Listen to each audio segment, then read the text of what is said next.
الحمد للہ رب العالمین والصلاة والسلام علی رسولہ الکریم محمد وعلی آلہ واصحابہ اجمعین اما بعد فاعوذ باللہ من الشیطان الرجیم بسم اللہ الرحمن الرحیم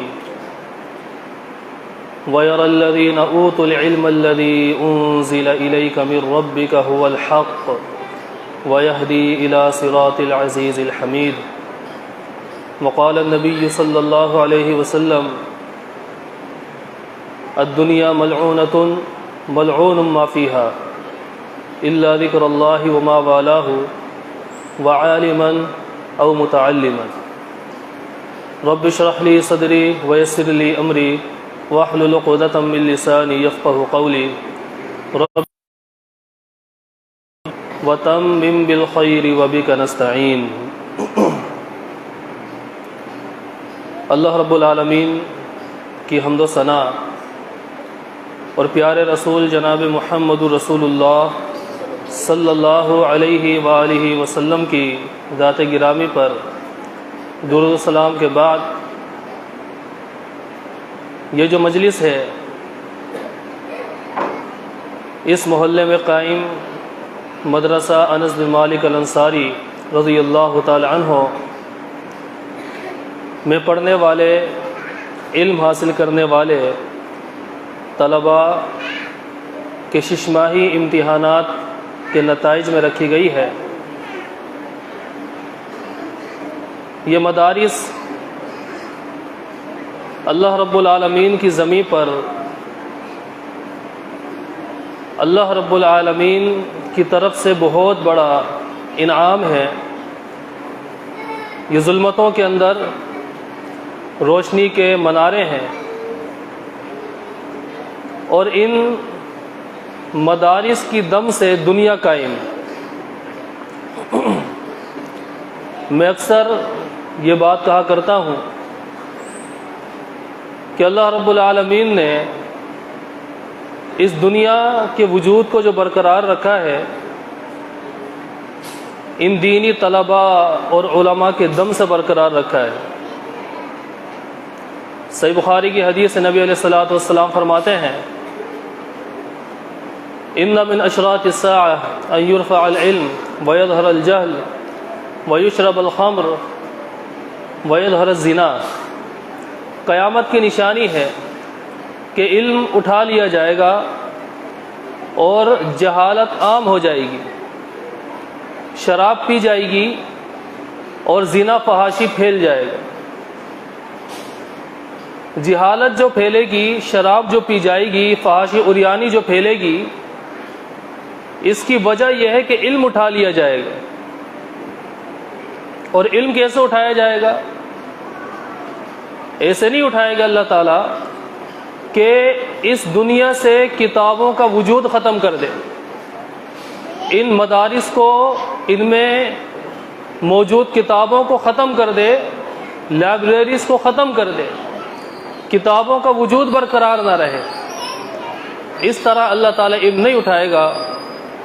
صحیح بخاری کی حدیث ہے کہ ان اللہ لا يقبض العلم انتزاعا ينتزعه من صدور الناس ولكن يقبض العلم بقبض العلماء۔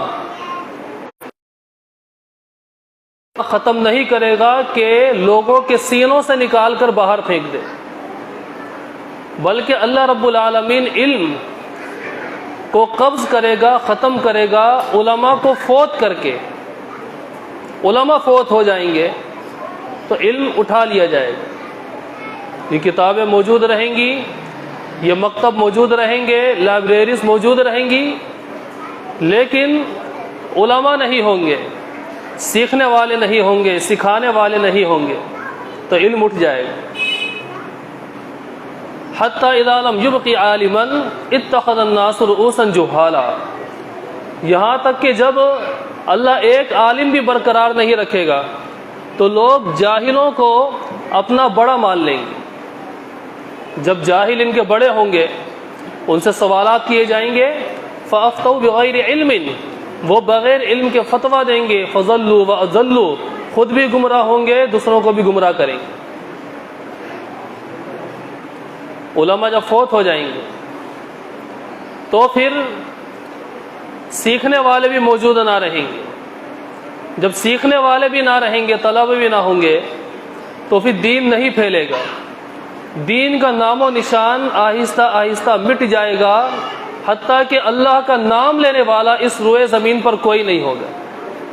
صحیح بخاری کی حدیث ہے، لا تقوم الساعہ حتی لا یقال فی الارض اللہ اللہ. اس وقت تک قیامت قائم نہیں ہوگی جب تک زمین پر اللہ اللہ کہا جاتا رہے گا. جب اللہ کا نام لینا بند کر دیا جائے گا، کوئی لینے والا نہ ہوگا، تو پھر قیامت قائم ہو جائے گی. اللہ کا نام لینے والا کوئی نہیں ہوگا، دین کے تذکرے نہیں ہوں گے، دین کی باتیں نہیں ہوں گی، آیات نہ سنائی جائیں گی، نہ سیکھی جائیں گی، نہ پڑھی جائیں گی، احادیث کا کسی کو کچھ پتہ نہیں ہوگا. اللہ اللہ کرنے والا جب کوئی نہ ہوگا تو پھر اللہ رب العالمین اس زمین سے جینے کا حق چھین لے گا اور قیامت برپا ہو جائے گی. یہ نوبت کیوں آئے گی؟ یہ نوبت یہاں تک جو پہنچی ہے کہ اللہ کا نام لینے والا کوئی نہیں ہے، اس وجہ سے پہنچی کہ اللہ رب العالمین نے علماء کو فوت کر دیا ہے. جب علماء فوت ہو چکے ہیں، اب طلبہ بھی موجود نہ رہیں گے. جب طلبہ بھی نہیں ہیں تو پھر دین کے نام و نشان مٹ جائے گا اور قیامت برپا ہو جائے گی. آپ اس سے اندازہ لگا لیجئے کہ اس کرۂ ارض کے اوپر اگر اس زمین کا وجود برقرار کم سے برقرار ہے، یہ ان کی برکات، یہ ان کی قربانیاں ہیں، یہ ان کی محنتیں ہیں، اور یہ ان کا وہ مقام ہے جو اللہ رب العالمین قرآن کریم میں بیان کرتا ہے. اللہ رب العالمین نے اہل علم کو بطور حجت کے پیش کیا. وَيَرَى الَّذِينَ أُوتُوا الْعِلْمَ الَّذِي أُنزِلَ إِلَيْكَ مِن رَّبِّكَ هُوَ الْحَقُّ وَيَهْدِي إِلَى صِرَاطِ الْعَزِيزِ الْحَمِيدِ. اللہ فرماتا ہے کہ اہل علم جانتے ہیں کہ میرے حبیب آپ پر جو کچھ نازل کیا گیا ہے وہ برحق ہے، اور یہ کتاب عزیز اور حمید ذات کی طرف رہنمائی کرتی. اللہ رب العالمین نے علماء کی گواہی کو اپنے اور فرشتوں کی گواہی کے ساتھ ملا کر بیان کیے.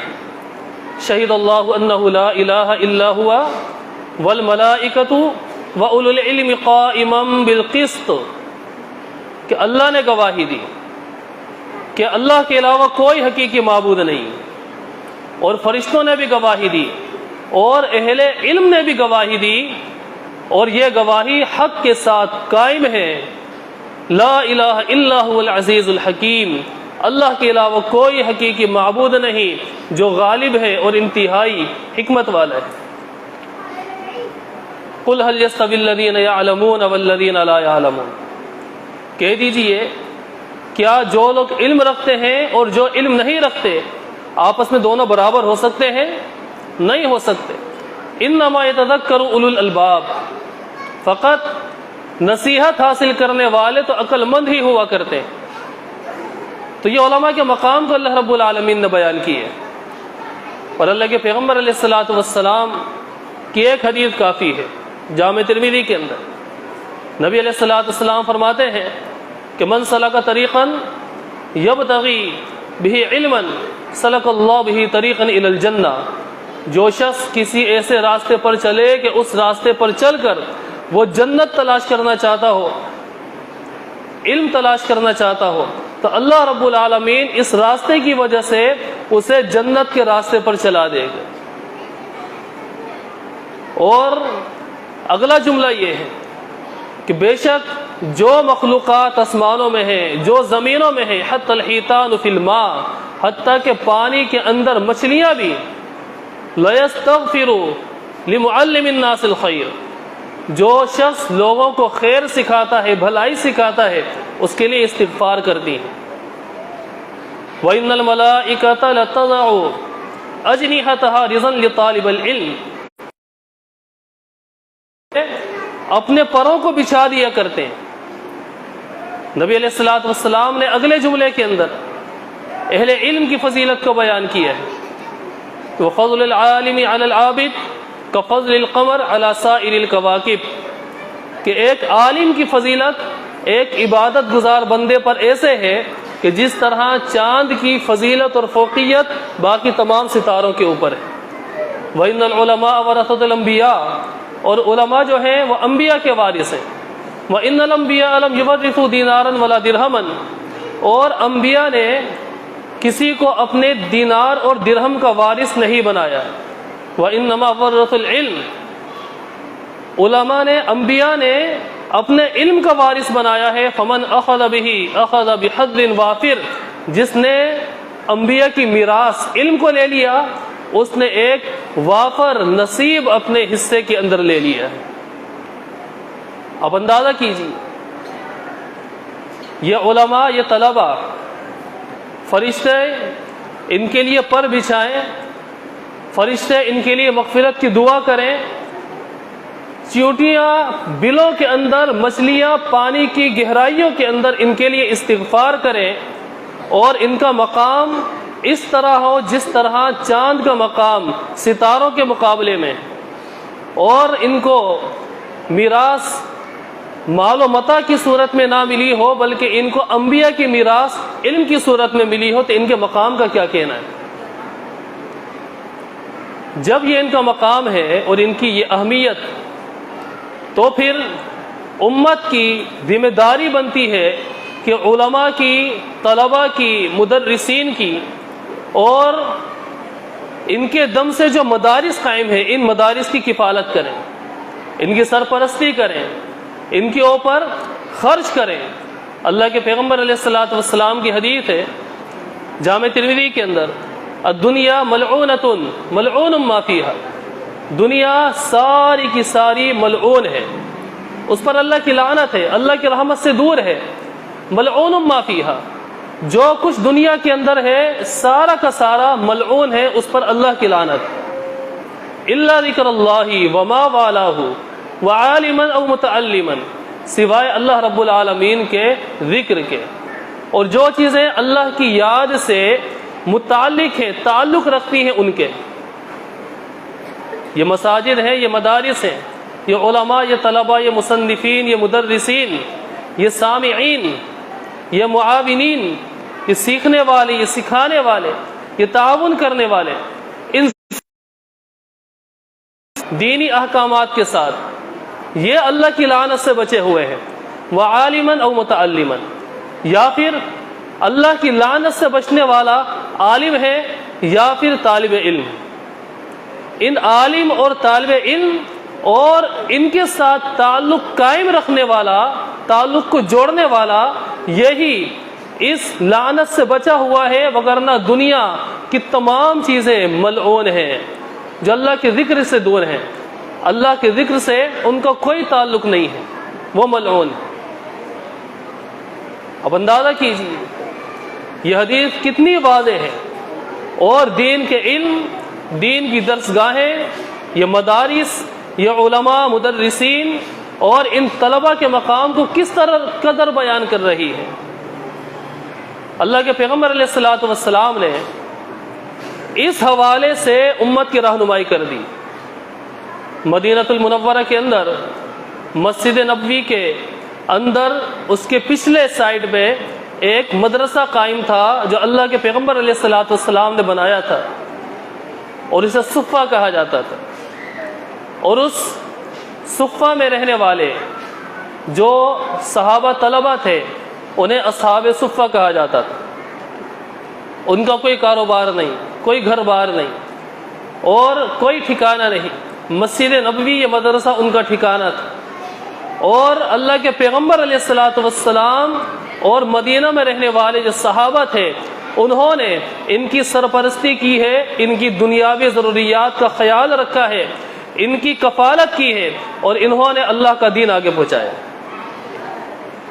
صحیح بخاری کی حدیث ہے، ابو ہریرہ رضی اللہ تعالیٰ عنہ فرماتے ہیں کہ ایک مرتبہ مجھے شدید بھوک لگی، پیٹ میں میرے بل پڑ رہے تھے، میں راستے میں لیٹ گیا جہاں سے صحابہ کا گزر ہوتا ہے، تاکہ گزرنے والے صحابہ مجھے دیکھیں اور بسا اوقات بھوک کی وجہ سے اپنے پیٹ پر مضبوطی سے پتھر باندھ لیتا تھا تاکہ کچھ ہمت برقرار رہے۔ کہتے ہیں کہ حضرت ابوبکر صدیق رضی اللہ تعالیٰ عنہ آئے، ان سے میں نے ایک آیت کا مفہوم معلوم کیا، مقصود یہ تھا کہ وہ مجھے کچھ کھلا دیں۔ وہ آیت کیا تھی؟ وَيُطْعِمُونَ الطَّعَامَ عَلَى حُبِّهِ مِسْكِينًا وَيَتِيمًا وَأَسِيرًا، کہ نیکوکار لوگ کھانے کی چاہت اور ضرورت کے باوجود دوسروں کو کھلاتے ہیں، مسکین کو کھلائیں گے، یتیم کو کھلائیں گے، قیدی کو کھلائیں گے۔ میں نے انہیں کہا کہ یہ آیت مجھے سمجھا دیں۔ انہوں نے آیت تو سمجھا دی، لیکن میرا جو مقصد تھا وہ ہوا۔ اللہ کے پیغمبر علیہ الصلوۃ والسلام آئے، میں نے آپ علیہ الصلوۃ والسلام سے یہ آیت پوچھی۔ اللہ کے نبی علیہ الصلوۃ والسلام میرا چہرہ دیکھ کر پہچان گئے کہ ابو ہریرہ یہ آیت کیوں پوچھ رہا ہے۔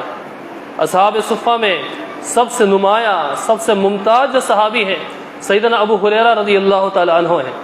آپ نے کہا ابو ہریرہ آؤ میرے ساتھ، میں آپ علیہ السلام کے پیچھے چل پڑا۔ آپ نے گھر میں داخل ہونے کی اجازت مانگی، مجھے بھی اجازت دی۔ گھر والوں سے پوچھا، پتہ چلا کہ دودھ کا پیالہ کہیں سے تحفے میں آیا ہے۔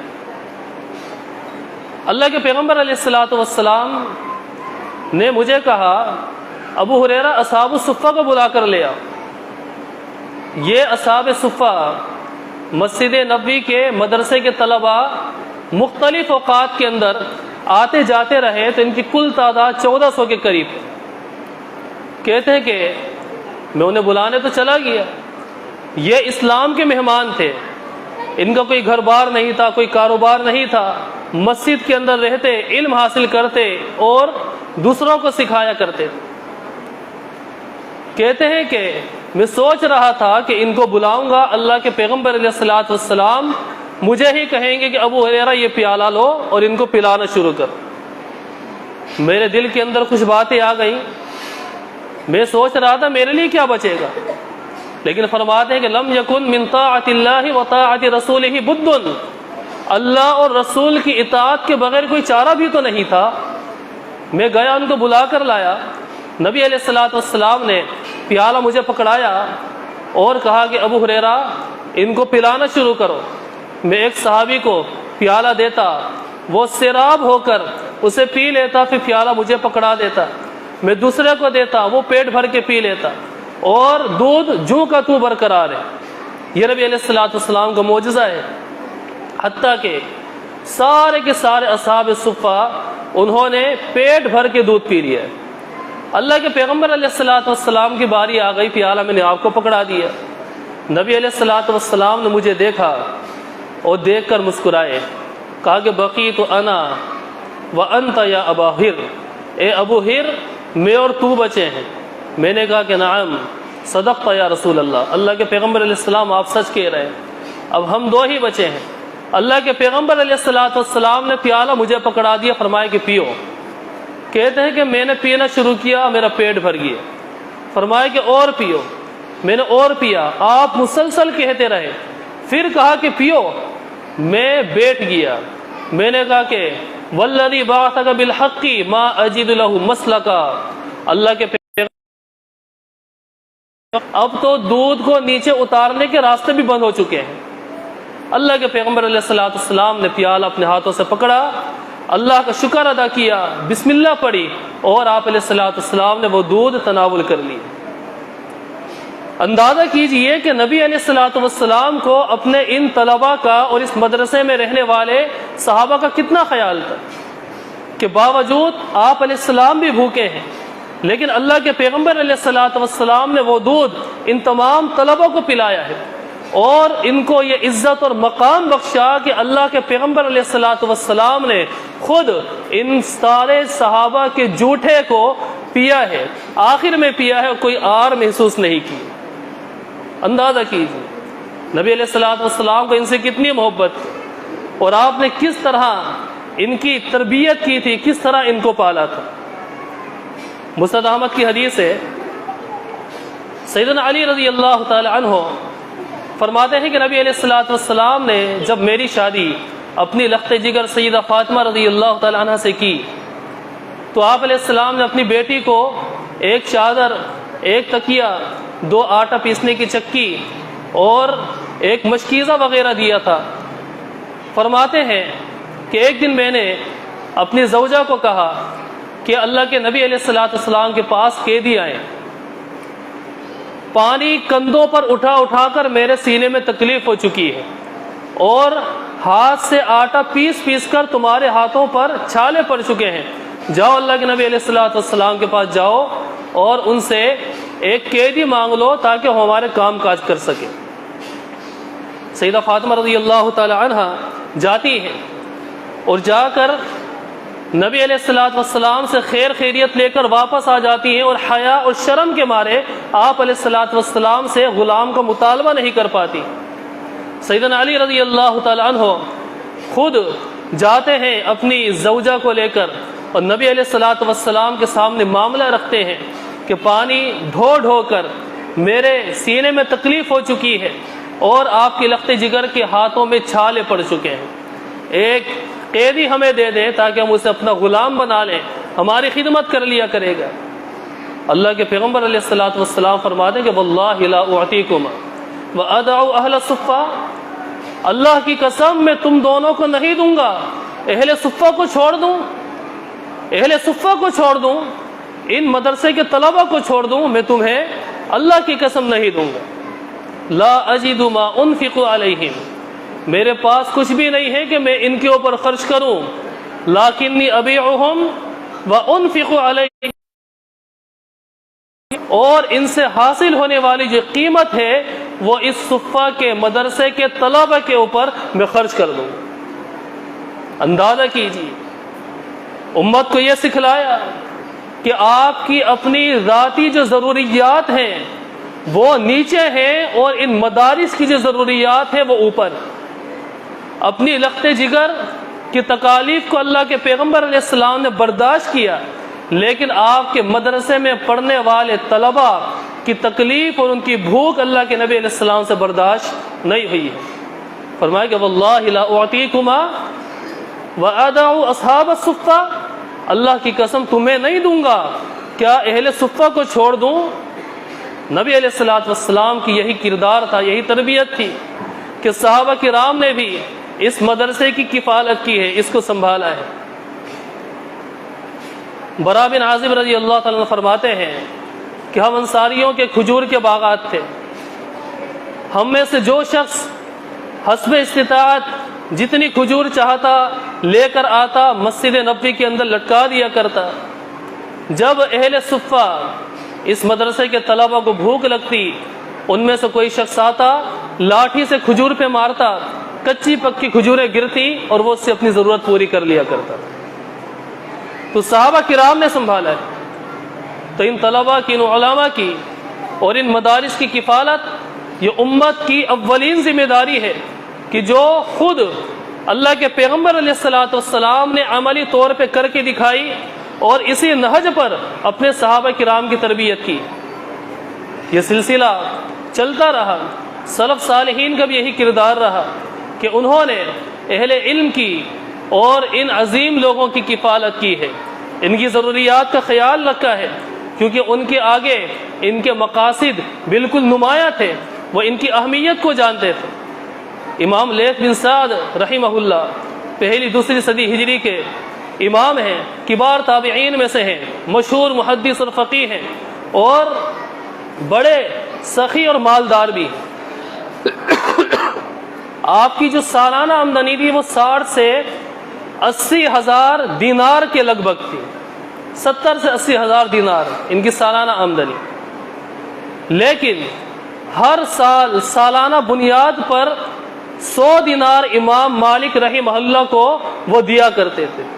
امام مالک ایک مدرس ہیں، ایک امام ہیں، ایک محدث ہیں، اور ان کا کیا مقام ہے، مدینہ کے امام دار الہجرہ، کہ جن کی درس کی مجالس مدینہ المنورہ کے اندر منعقد ہوا کرتی تھی، جن کا مدرسہ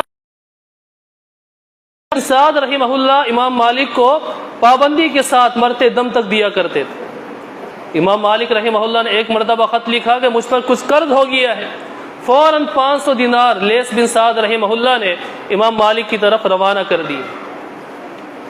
113 ہجری میں لیث بن سعد رحمہ اللہ مکہ المکرمہ حج کرنے آئے. مکہ سے پھر مدینہ المنورہ گئے.